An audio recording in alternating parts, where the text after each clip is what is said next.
السلام عليكم. النهاردة عندنا لقاء مميز معايا، يعني حد من المرضى اللي بقالهم فترة متابعين معايا، ويعني ايه حابة تتكلم معاكم شوية. مدام بركة جاية من سوهاج، سؤال صح كده؟ اه وكان عندها تجربة متميزة قوي ومختلفة عن بقية يعني الحالات الإعوجاج اللي احنا عملناها.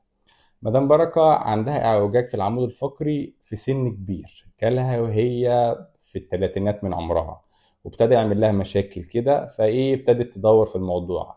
احكي لنا كده من الأول كده، الدنيا كانت معاك إزاي؟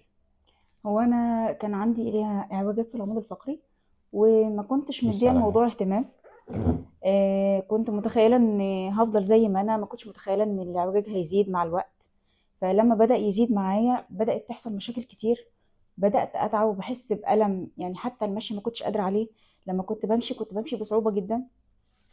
كنت بعاني من اي حاجه بعملها، اي مجهود بعمله كنت بعاني منه. فكنت الملجأ الوحيد ليا، ان كنت فاهمه لما كنت فاهمه ان لما هعمل العمليه ان ده هيبقى وضعي أسوأ بعد العمليه. كنت فاهمه ان مش هيبقى فيه توطية العمر كله. كنت فاهمه اني هفضل بالالم، الالم بعد العمليه هيفضل مستمر. فدي كلها حاجات كانت غلط، كنت فاهمها غلط. فبالتالي كنت رافضه رفض نهائي اني اعمل العمليه نهائي، مهما كانت الظروف، مهما الدنيا زادت او اتدهورت. فبالفعل بدأت الدنيا تتدهور، وبدأت أحس بألم كل مدى الكيرف يزيد، وكل مدى الاعوجاج يزيد، وكل مدى الألم يزيد والمعاناة بتزيد. فكنت بسأل نفسي طب وبعدين؟ يعني أنا ولادي لسه صغيرين، وأنا مش قادرة إن أنا أبقى زي أم عادية، أي أم عادية. إن أنا بعمل لهم، بلبي لهم طلباتهم، بشوف احتياجاتهم. حتى دي ما بقتش قادرة أعملها. طيب وبعدين؟ أنا طول الفترة دي قعدت حركة 6 سنين شغالة علاج طبيعي، وبرضه مفيش فايدة.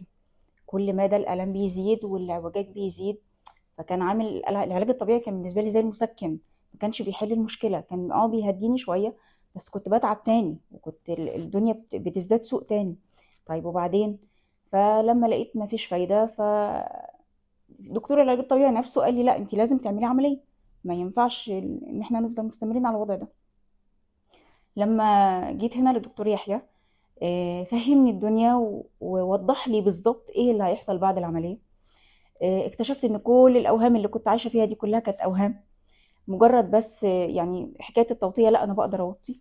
الالم لا، فعلا خلاص هدي عن الاول. انا كان عندي الم مزمن، كان بيخليني ما اقدرش اعمل اي حاجة.